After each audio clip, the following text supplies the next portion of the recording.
What's up, y'all? So today, on this episode of Legal Drug Money, I got my homie Aaron. I got fucking Tex Outlaw.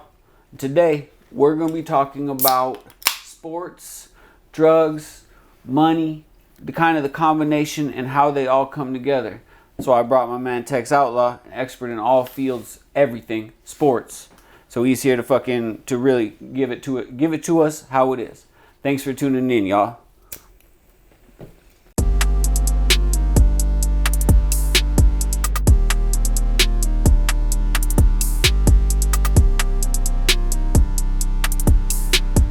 Welcome, friends.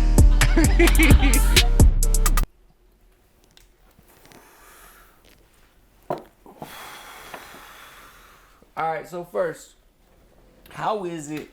Why is it? How did Tex Outlaw come to be? Well, my parents named me Texas growing up, like I'm from Texas. Always got called Tex, like that's a natural nickname, you know? Wasn't really till I got to probably like middle school, about T-ball, after T-ball, where I finally got the name Outlaw. And that's because my prowess on the baseball field. I was the man who could steal anything. I stole first base, I stole second base, I stole third base, and hell, I even stole home a few times. Okay, that makes sense. Where you sound deep country. Are you from Tennessee? Nah, I'm from Texas. I'm from Hempstead. You've been by Hempstead, Brenham, like the Bluebell factory? Okay. It's a pretty nice area out by there. Woke up in the shadow of the Bluebell factory, huh? I grew up loving Bluebell. Okay. That homemade vanilla. Ooh. All right. So how did you get into sports media? Like if you're as such a outsized character, sports media, I don't, where's the fit? Why did you get into this field? Well, I've always loved sports, and I always watch a lot of sports. And growing up, I realized there wasn't really anyone on sports who talked like me. There are a bunch of East Coast Yankees clouding up the airwaves. Not a lot of people who've actually played the game, been through it. Like Texas is football is religion in Texas. Like I've been playing football since before I could even put on a helmet. You know, like. I don't know. Sports media just needed a voice of like a real Texan. And people always loved hearing me talk, so I said, why not me? Huh. Aaron, you got any questions for Tex? No, not yet. I'll leave him speechless, you know? You ain't got nothing to say, huh? So, Tex, who's your favorite athlete? Well, recently it's been Tommy Terrific. Fucking the GOAT. Greatest of all time. I hated him for years. My whole life, up until I was about damn near 16, I hated Tom Brady. Okay. After his fourth or fifth Super Bowl, I started respecting him. I was like, I'll give him his props. He hits 40 years old. He goes to 2-3 more Super Bowls. At what point, like, you gotta respect the man. Like, that takes guts. Now. So out of all athletes, Tom Brady's like your favorite, or he's the best? I think Tom Brady is the best athlete. Like, all around, he is peak physical perfection. You agree, Tom Brady, best athlete? He's got like 8 Super Bowl rings and at least 3 or 4 supermodels. I mean, you can't hate on the guy. My favorite athlete is Longhorn all-time great Ricky Williams, but that's just me. So you said football, obviously being from Texas. What is that number one? Like if you were to rank top 5 sports, what would those top 5 be? What do you mean top 5 sports? My top 5 sports or top 5? So let's go first. Your top 5. Like what is Tex Outlaw into? To play or to watch? Ooh, Mix them together. Yeah. Like I don't care. You know what I mean? You like playing baseball more than you like watching football. Put I like baseball at the top. You know what I mean? Or put I like football at the top. If you like horse racing less than you like NASCAR, but you like horses more than you like cars, like fuck, dude, make it's your world. So, I like probably number one on both lists would be football. Football's up there. Agreed. I agree. Football's tough to beat, man. It's made for TV. it's America's sport. College Football football is the shit. especially. Yeah. You don't think that football and college football, those are two different sports? Oh, damn near they might be now. I With think the way they're they, adjacent, yeah. with the And way then if I'm Goodell gonna is add trying to this, ruin everything. If I'm gonna add this too, would you say that NFL, college, and high school could hold 3 spots in somebody's top 5? Tex? I mean, you ask my pa, it probably holds 3 spots in his. I'll say that much. Okay. Yeah. Okay. I mean, you see it down here in Texas. I mean, I drove down here, and there's these small towns. There's nothing in these towns, and then all of a sudden, it's just a coliseum. And I'm like, what is that, like a minor? Is that like a D2 college team? It's like the high school. It's like the Lubbock Outlaws or whatever. This huge Texas stadium. You don't get that anywhere else in the country. Maybe some states in the South, Florida, Alabama, whatever. But like, high school football is king in Texas. Okay. Damn right. And they just breed Division I athletes. So basketball is the best sport. All right. So what's your second? Basketball is favorite? the best sport. What's your second favorite sport? Whoa.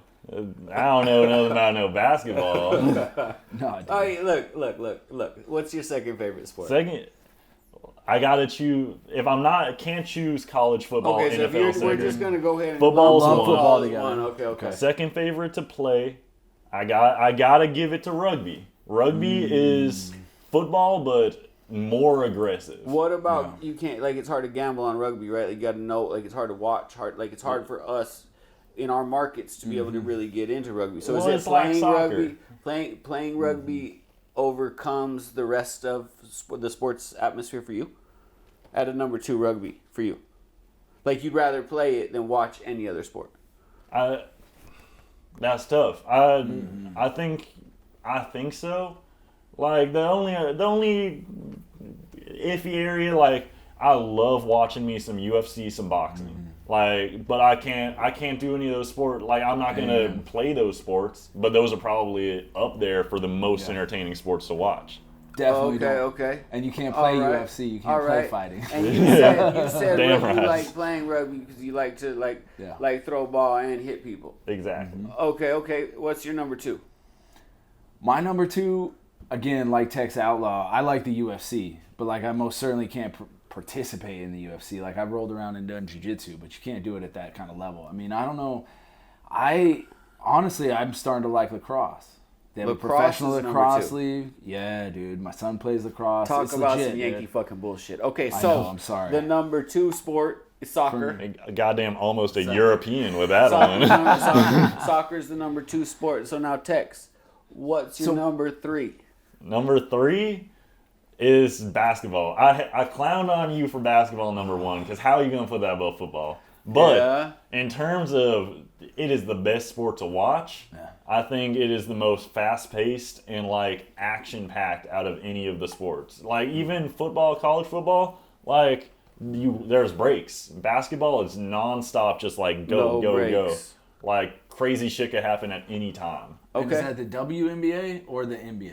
Either. Either? Yeah, only a hater would fucking hate on the WNBA. I'm not hating. I love the And WNBA. I was just saying that both fast-paced, quick sports. I think it's incredible. Lots of action, and then the thing I like about the NBA the most is that the not only the athleticism, but you also have to be built as a different human coming out. You can't just be any fucking average fucker and play.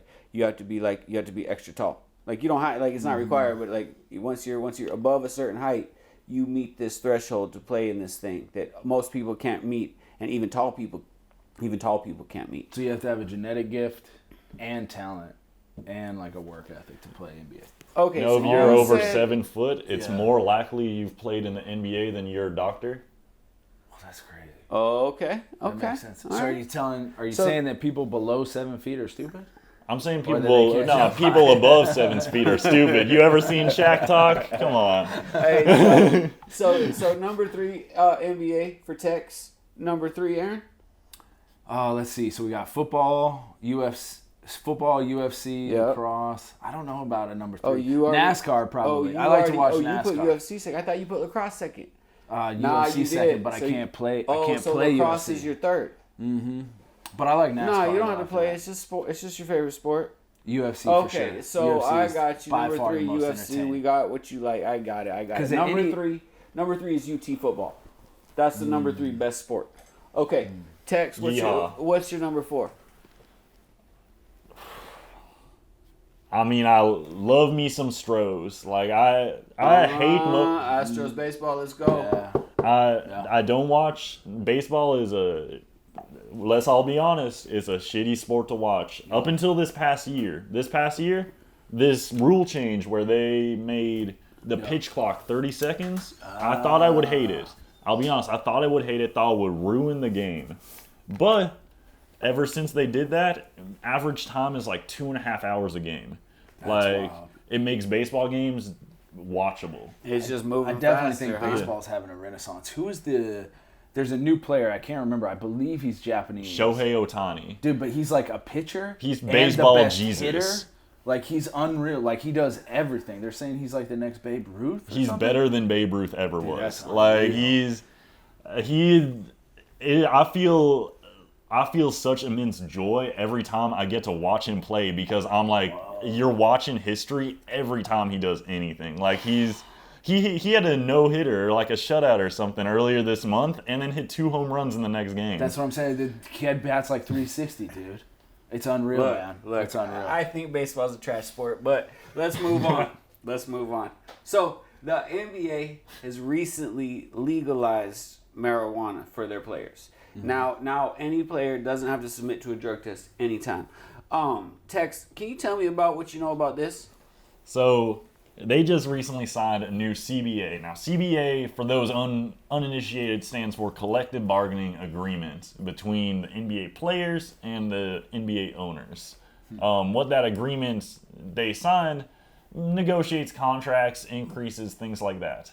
My take on it is the NBA players got fucked because they love weed so much. Hot take. So, the NBA players, essentially what they did is they took no increases on salary, no increases on the cut. So the owners are still getting a 51-49 split with the players on salaries. Mm-hmm. They took and that's a revenue sharing, like a total revenue share split. Correct? Yeah, it's mainly based off their TV deal. And the TV deal increases every year. But basically, they got screwed over on that and screwed over the NBA middle class on that by they changed the way contracts work. So contracts are harder to trade, which made it so that teams are going to start offering vet guys worse contracts. Okay. So they did all that. What the NBA players won and what they were toting everywhere is they can now invest in the cannabis industry and they can invest in the gambling industry. Oh, okay. Which a lot of the billionaires and super rich people in the NBA, that's a huge win for them. They're gonna make millions, maybe billions of dollars. Keep more money and be in the companies that the NBA players are. So my favorite NBA player, Kevin Durant, UT Hook'em Horns. Did he was he a double winner in this? Like as a rich, say as a quote unquote rich NBA player, top 10. Yeah. Is he getting rich twice? Did he legalize marijuana for himself and get more money? Yeah. For the top 1% of the NBA, which is who negotiated this deal, they won on essentially everything. They're getting better contracts. They are getting more freedom to move teams in between these contracts. And they now no longer test for weed in the NBA.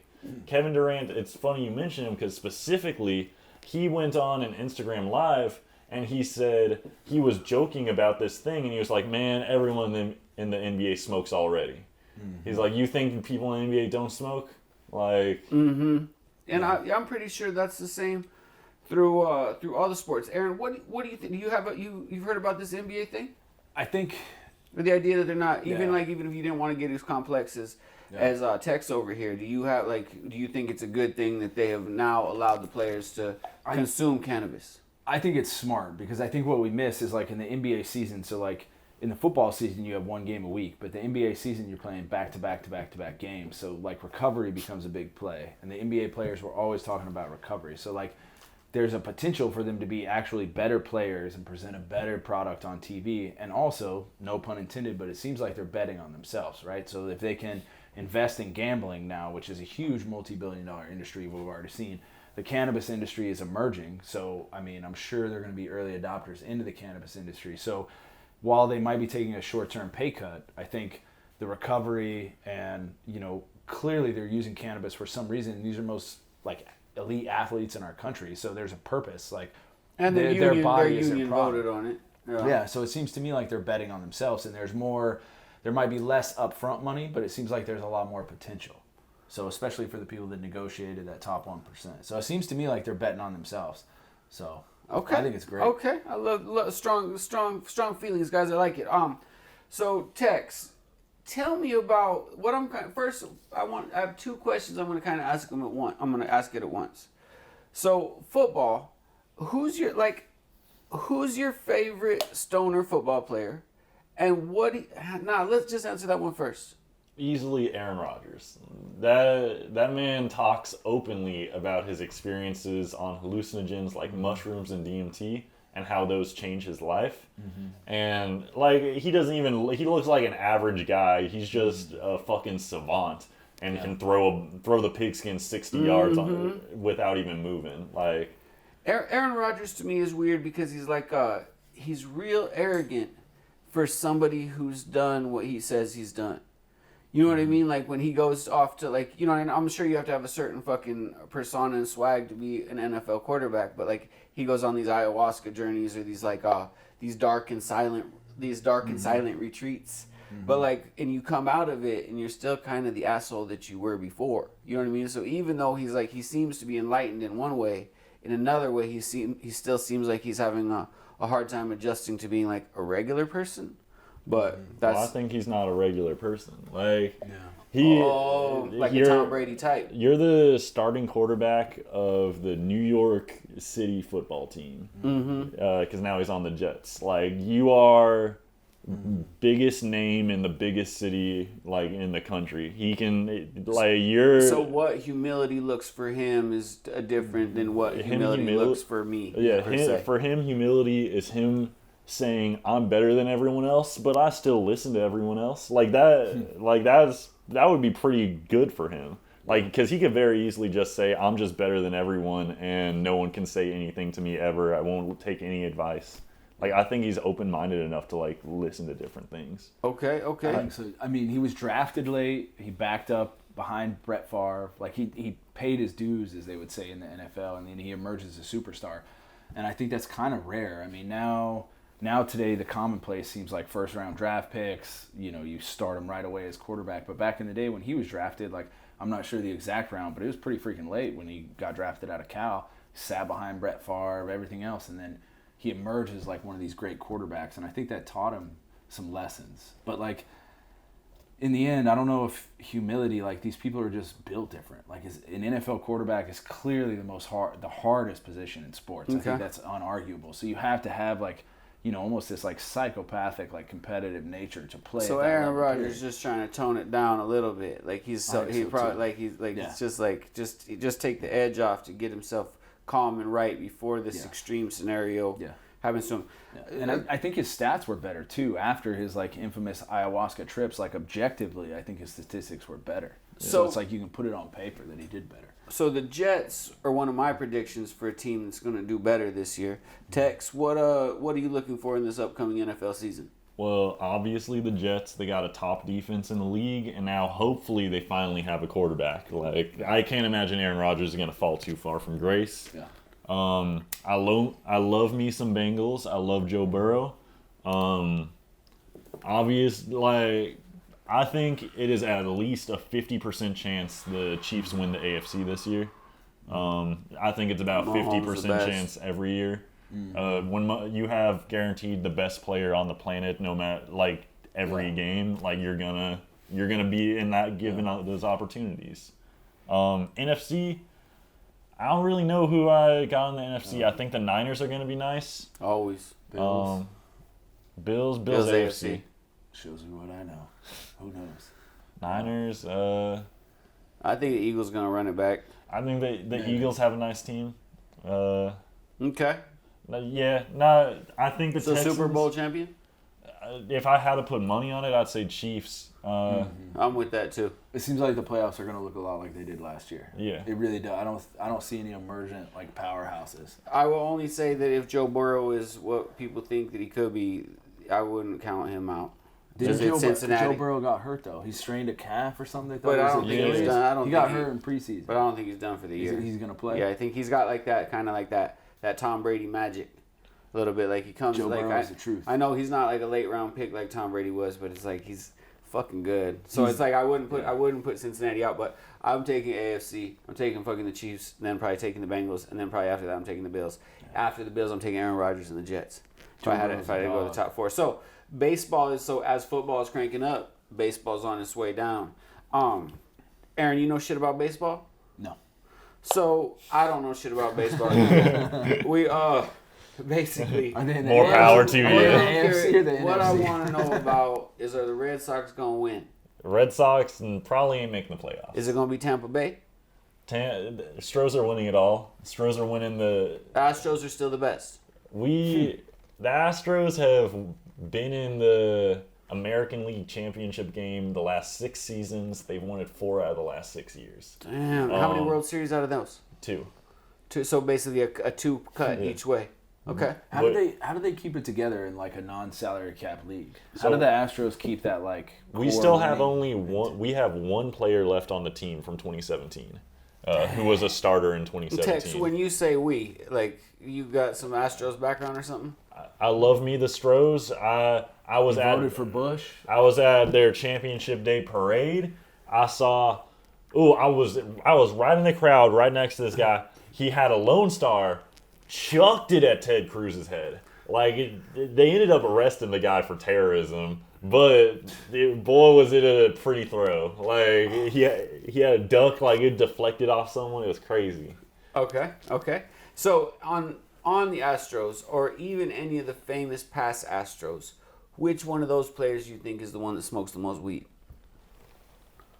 Like, famous Astros. I know some of them guys are gone Bagwell, now.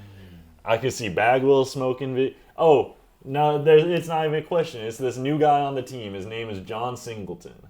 He was drafted by the Astros early 2014. He first played for the Stros in 2015 for about 2 games before being sent off the team for a failed drug test for marijuana.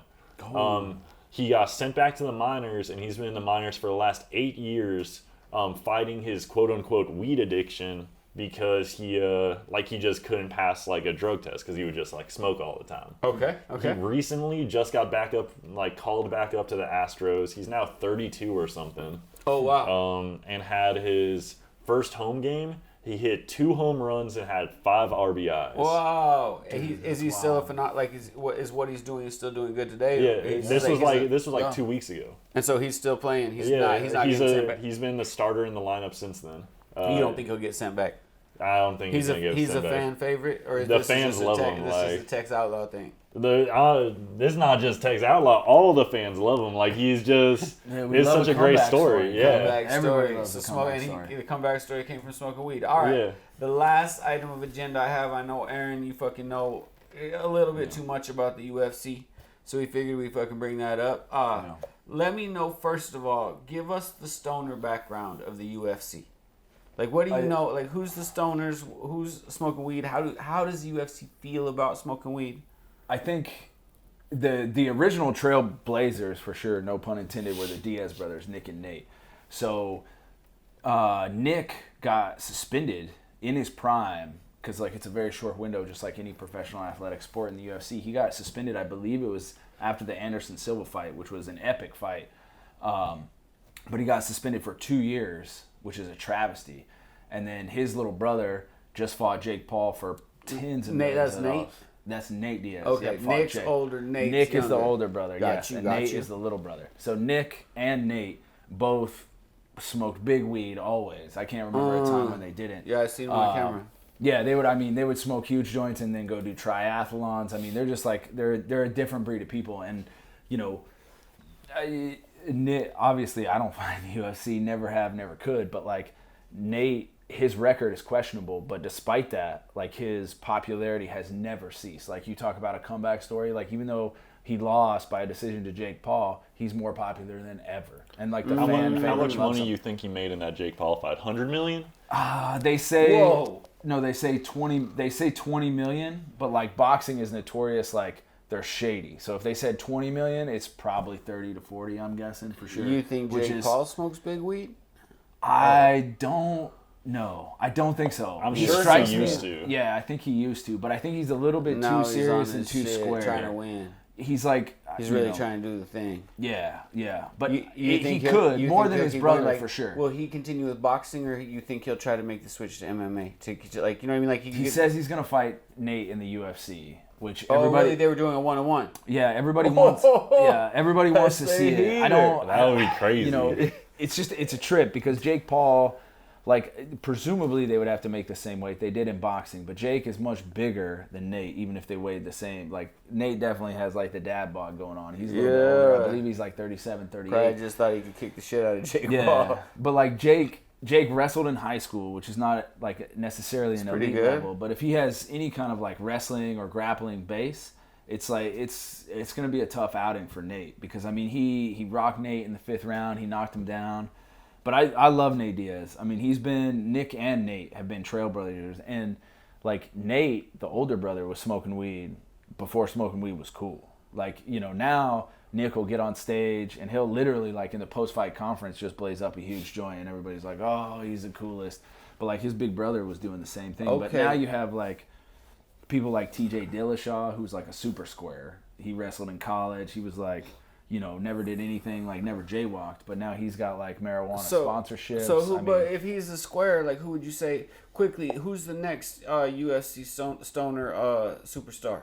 Sugar Sean O'Malley. And what we were talking about. Love me some Sugar Sean. Yeah. And what we were talking about is the upcoming fight is between who? It's this weekend. It's against Aljamain Sterling, who's probably the greatest of all time at bantamweight. It's this Saturday. I believe it's in Boston, and they fight for the bantamweight belt. And you think who's going to win? Aljamain Sterling. You think Sterling's going to win? Sterling's going to beat the Stoner Sugar Sean. Fight ain't making the distance. I'll say that much. Sugar Sean's going to put him on his ass in the second round. And man, and you know me. I fucking have to go with the Stoner over the square. It is what it is. Suckers is suckers. Anyway, this has been a great conversation, gentlemen. Aaron, thanks for coming down. This is fucking great. I'm glad to get you involved in this fucking pod. Tex, fucking thank you so much for coming on fucking Tex Outlaw. You got pleasure being on. You got any closing thoughts, Tex? You got about a minute if you want to riff. Well, it was a pleasure to come on. Pleasure to talk about sports. I think sports. A lot of times nowadays, sports is the only thing really bringing us together in this country. I think we have a lot of divide and there's a lot of division. And I think it's intentionally manufactured a lot of the time. And I think sports is that great bridge, that great overcomer where you can just connect with people who might not look like you, might not think the same as you, but you're rooting for the same team or even different teams, and there's that bond automatically that's formed. And that's kind of what I think is beautiful about sports and beautiful about this world. Hells yeah. Amen. I agree fully. Go Stros. Go Stros. Hook horns. Fucking horns. Yep. You got it. Have a great day, y'all. Thank you Thanks, so much. Thanks, Junior. The Prophet's here with us. Appreciate you.